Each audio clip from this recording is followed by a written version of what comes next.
Welcome to CFTC Talks. I'm your host, Andy Bush, Chief Market Intelligence Officer for the CFTC. Hey, just a quick reminder, there's a disclaimer at the end of the show that's important for you to listen to. Here's a question. Does it seem like the markets are more volatile recently? I guess that's a dumb question to ask because the price action in both the stock and bond markets have been moving so rapidly, it's hard to get a grip on what's causing the changes. So maybe the better question would be, is the world financial system more unstable? Have we crossed a threshold for risk?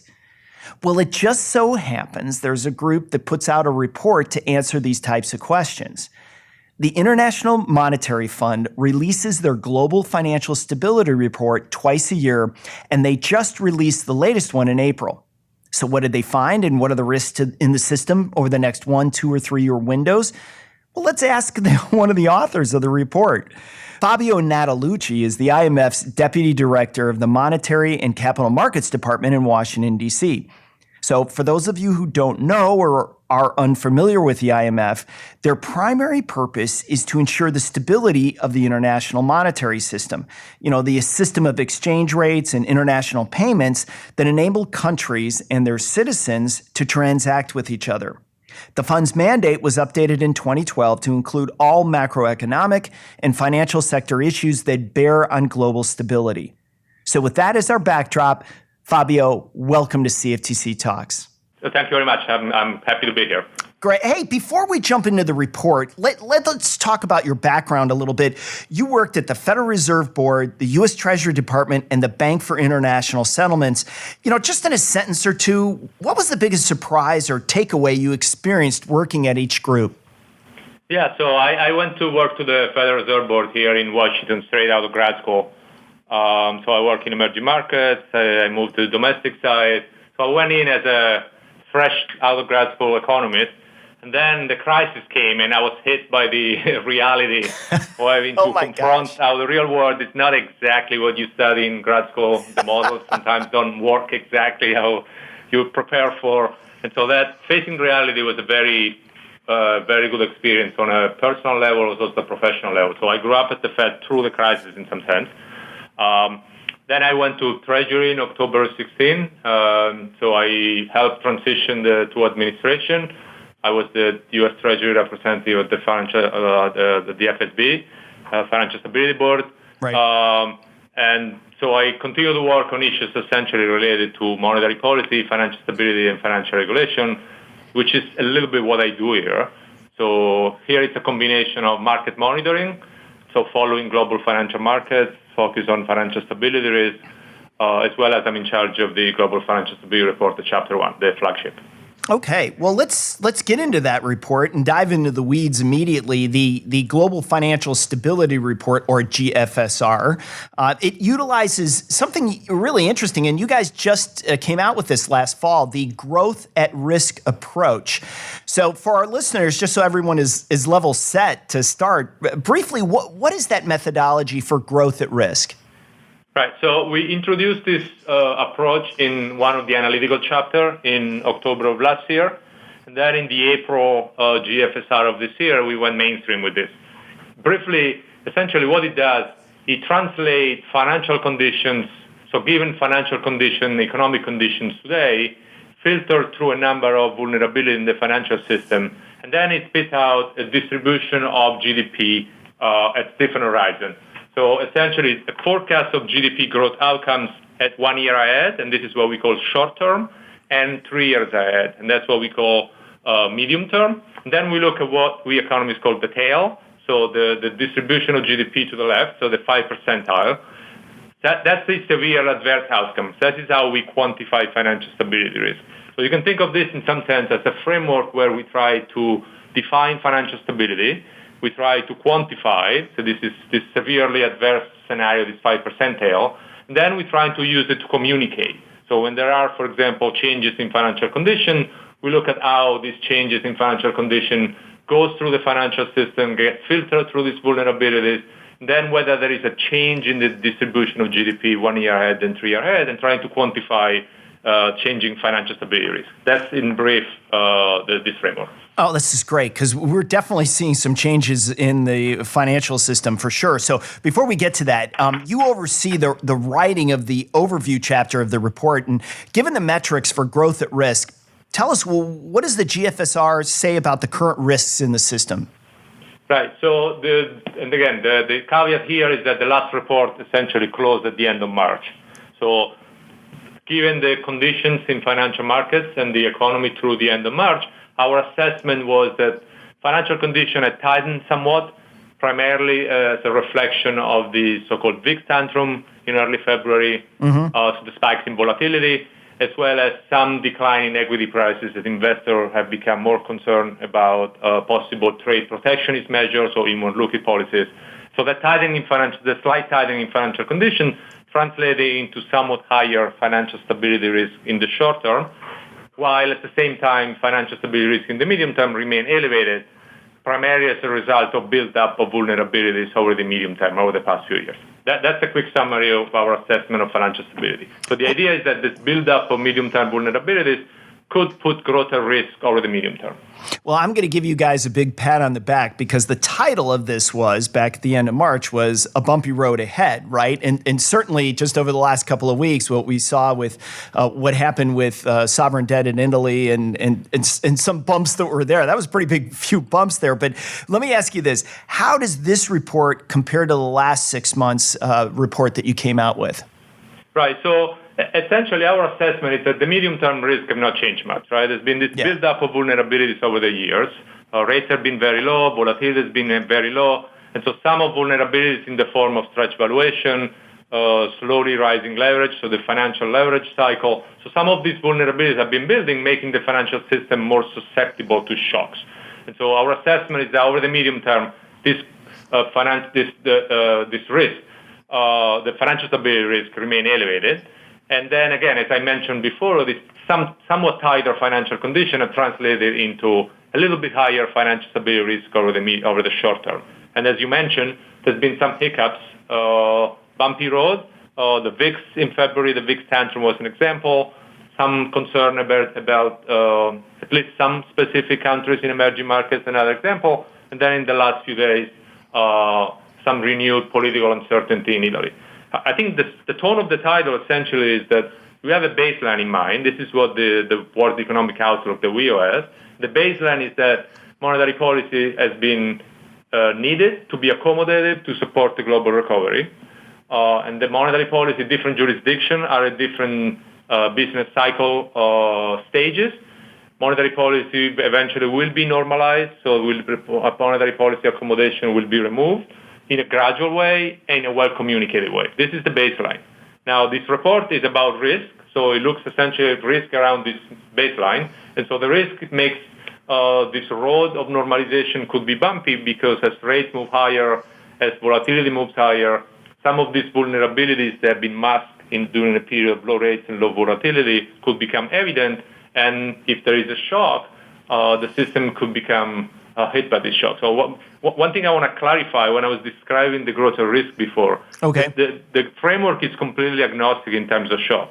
Any shocks that results in a tightening of financial condition then would result in a move of the distribution to the left, so higher financial stability risk.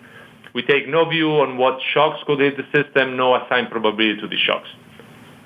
Well, that's really interesting. And I was just thinking, like, before we get into some these other discussions, how do you avoid confirmation bias? I mean, because you're charged with looking at risks.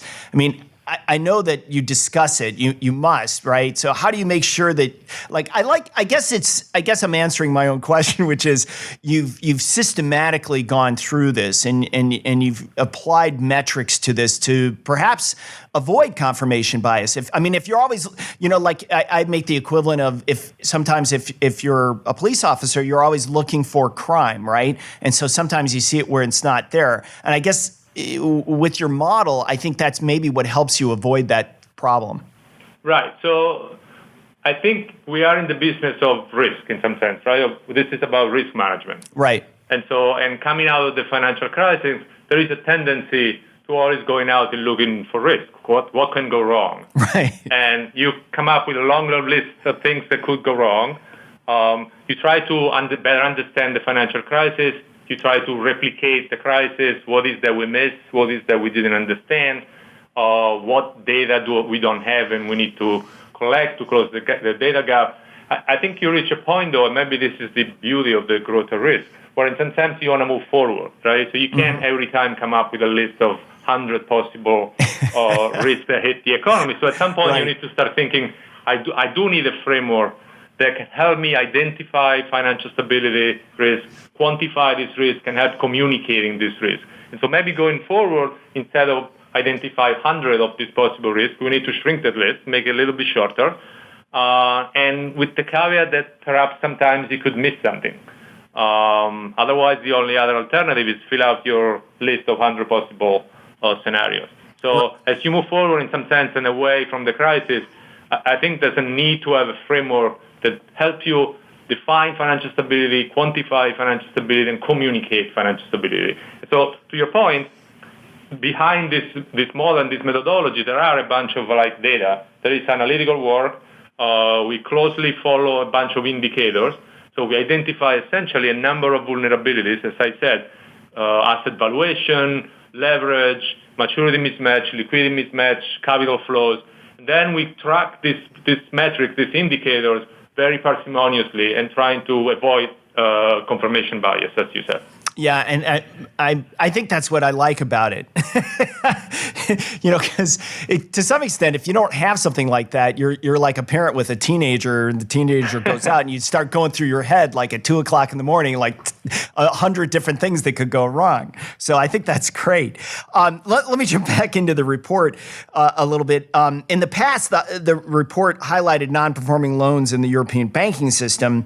Do you have an update on this, and how are these been impacted recently by the run-up in sovereign debt yields in Italy? I mean, I know Italy's reduced their sovereign debt. They've reduced their non-performing loans down, but they're, addressing the last couple of weeks. We saw tremendous volatility in Italian debt years, with the 2-year note going from minus 0.4 to 277 within a really short period of time. So clearly, this was a risk that was out there.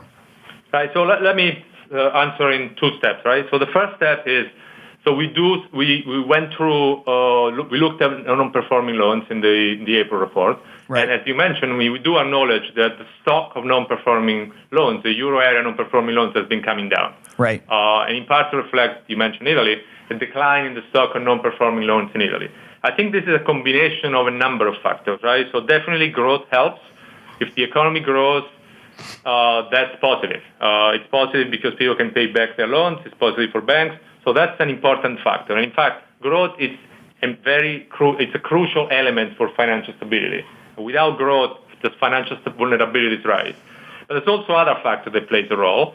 There's been the European authorities action that has been taken, including the European Commission action plan, the action taken by the national authorities, in this case, Italian national authorities, for example, Bank of Italy. Then there's been a number of structural reforms. You need structural reforms so that you can have a secondary market for non-performing loans. You need to have a more expeditious process through the judicial system. So to me, it's the combination of this. It's the recipe to address and tackle the non-performing loans. Now, the second part of the question is how the recent developments in Italy may have been affecting non-performing loans. In some sense, to me, that's a little bit too quick, too early to assess. We have seen Treasury sovereign BTPs yields going up and then reversing their spike very quickly. Right. So far, we haven't seen any impact on the economy. In some sense, it's too early. So to me, it's a little bit too early to assess whether that short-lived episode of political uncertainty left any imprint on non-performing loans in Italy. Yeah, that's a great point, because the speed at which the yields moved up and then came right back off, and the change in the political climate in Italy led to that, right? They did not go to a round of elections, which calmed the markets down quite a bit. So I think that's a great point. Let me ask you this. Talk to me about monetary policy globally. Can central bankers balance, and I think this is really one of the trickiest things that they have to do, can they balance between monetary policy stimulus removal and creating financial instability?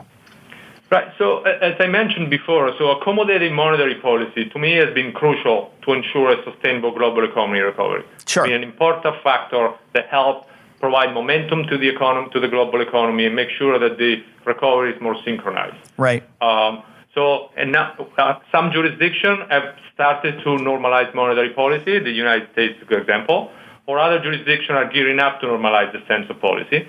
I think our assessment so far, despite hiccups that we have mentioned before, is that the financial markets have adjusted relatively smoothly to the adjustment, to the gradual pace of monetary policy normalization. And importantly, because they benefit from very clear central bank communications. Now, that said, policymakers will face increasing challenges to ensure a smooth normalization path, in part because of those vulnerabilities that I mentioned before that have built up during this period, so long period, of monetary policy accommodation. So if you want to think of like one scenario that we describe in the report, it could be an inflation shock. So suppose that inflation prints come out higher than expected, right. Or suppose that investors decide to reprice inflation risk. In that case, it's possible that the central bank will start normalize at a faster pace than market currently anticipate, and that would result in a tightening of financial conditions. So it's important essentially that investors are well attuned to the risk they're facing. Rates will go up. We have seen in the last few weeks that often that is accompanied by a stronger dollar. So it's important essentially that market participants are prepared for the normalization, because normalization eventually will result in higher rates and tighter financial conditions. Yeah, and I think that's a great point. But I want to just ask you about the scenario in the United States a little bit deeper here, because the Federal Reserve is engaging in quantitative tightening.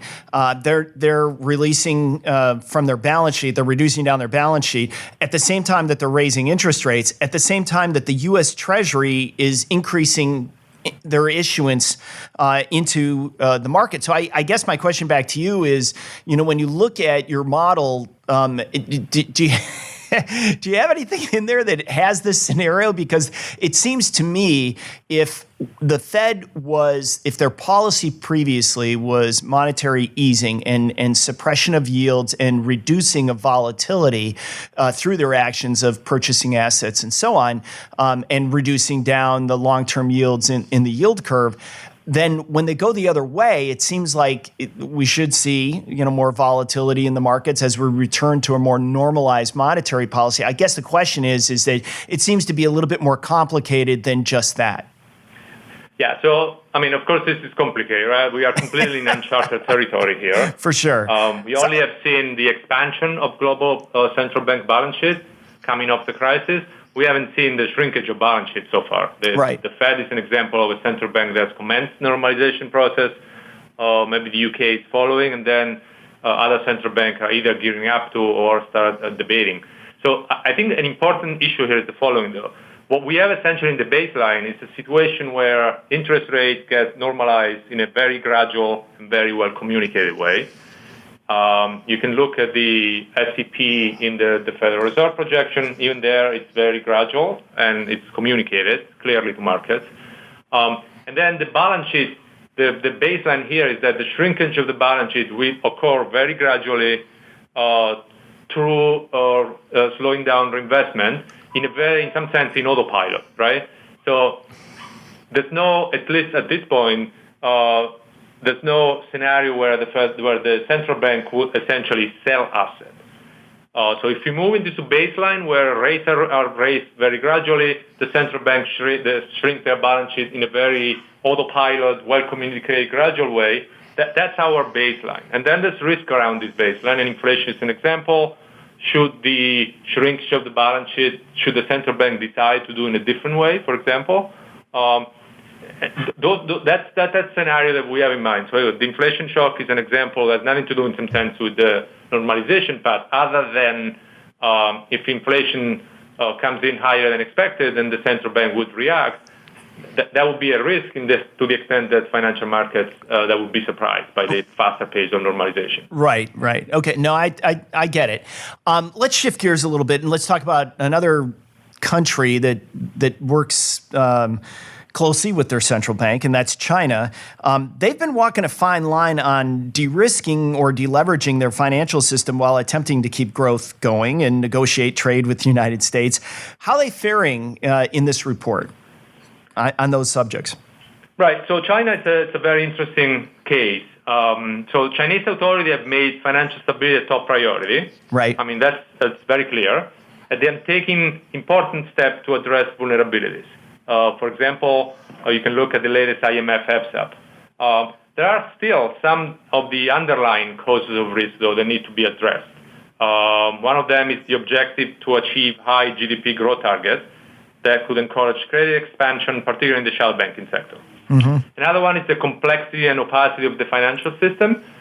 Steps have been taken to de-risk the system to reduce leverage, but leverage remains still elevated, and incentive for regulatory arbitrage are still there. And then the existence of implicit guarantees. Those are those that the situation that incentivize essentially moral hazard and excessive risk-taking, so leverage there. So what we highlight in the GFSR is that regulators have taken steps to curb financial sector leverage and interconnectedness. A couple of examples could be since 2016, the regulator have incorporated bank-sponsored investment vehicles in the macroprudential framework. There is an asset management reform that's very promising to tame risk in the investment product sector. And then the steps that need to be taken. Leverage, as I said, leverage is to be further limited, and risk arising from the implicit guarantees need to be addressed.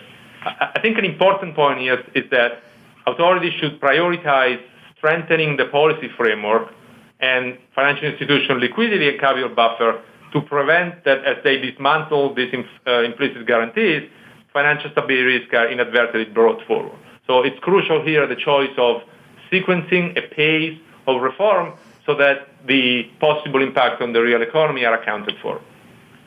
Yeah, that makes sense. China's one of the countries that have somewhat outlawed cryptocurrencies. So what I'm going to ask you about next is this fact that you have a section on crypto assets, which in the GFSR, which is a little bit surprising given the size of the crypto asset market. I guess my question to you on that is, why put it in there? If it's so small, it's the size, we're talking about billions of dollars. It's the size of a, super regional bank in the United States. Right. So let me address the size issue first. We have a chart in the report where we try to look at the market cap of crypto assets. And so at the end of last year, the size was relatively small, but not that small. So it peaked at about 4% of the G4 central bank balance sheet. So it's not necessarily a very small number in some sense.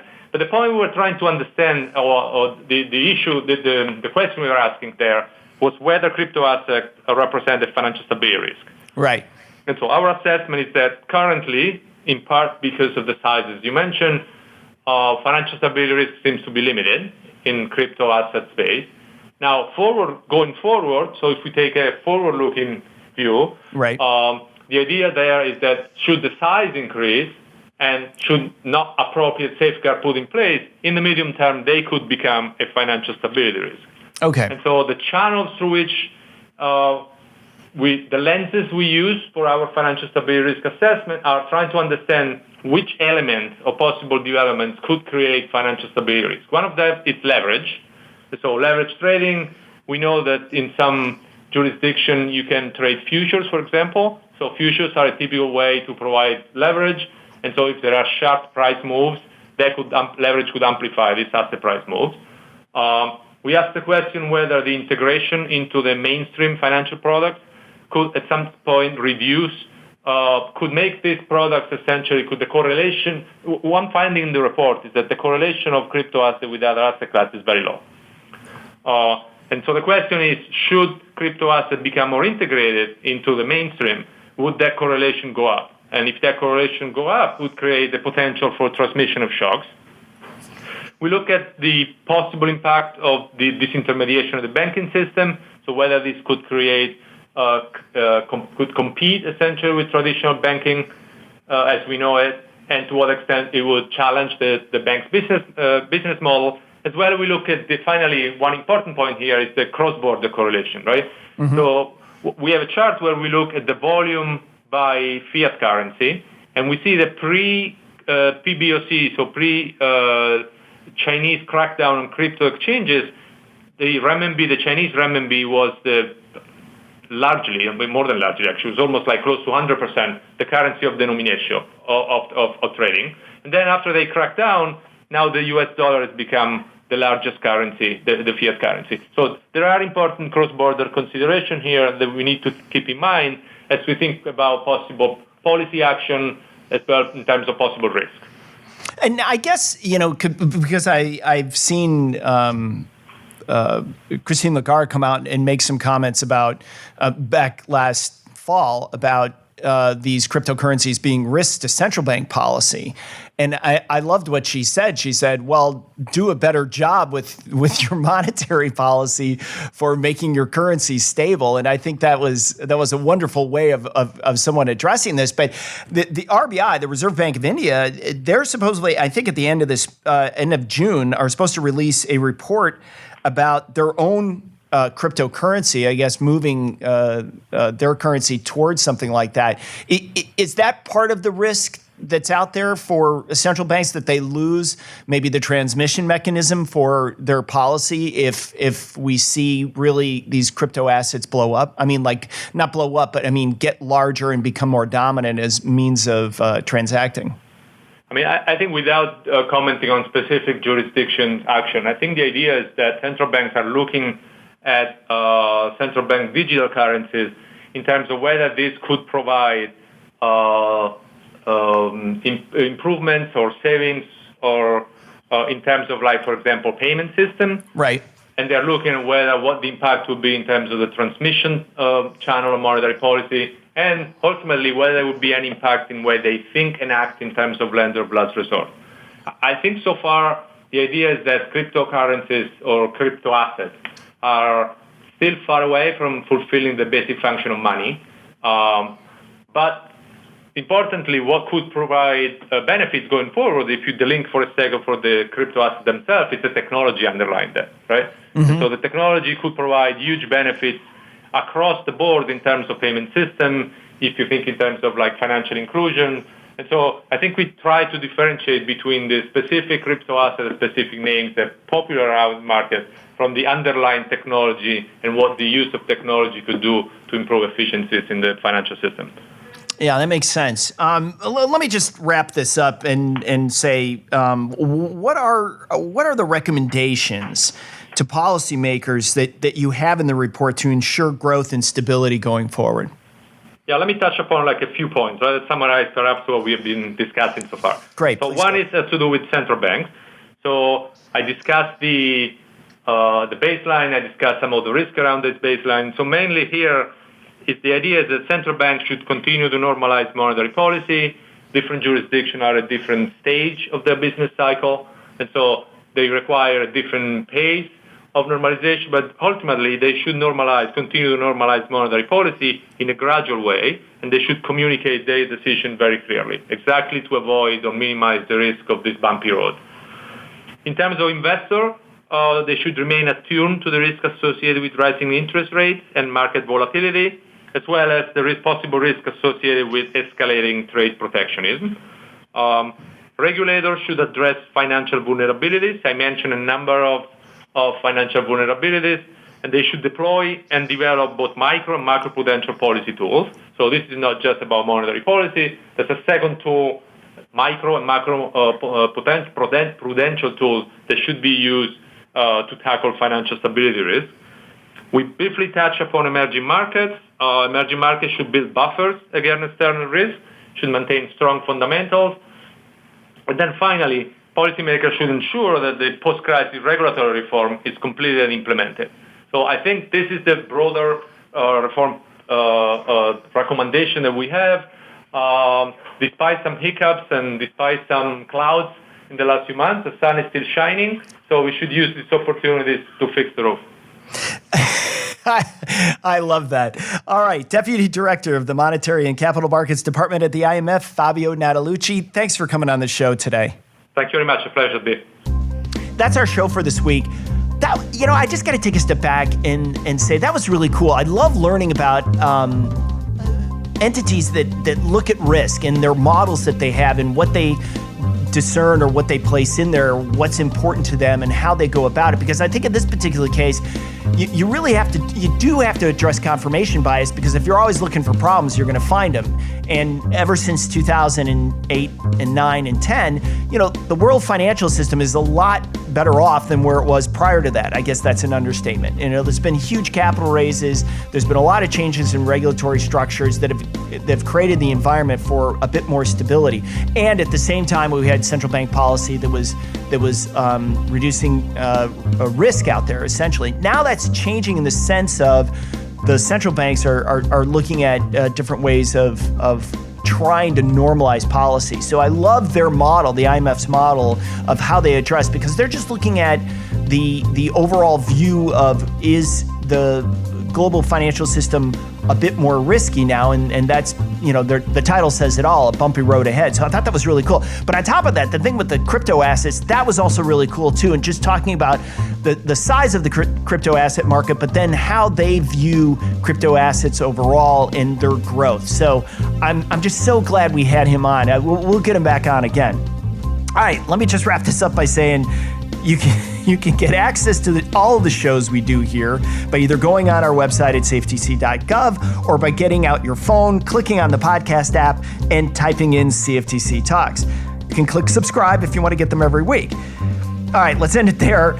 I'm Andy Bush, Chief Market Intelligence Officer for the CFTC. Thanks for listening. This has been CFTC Talks.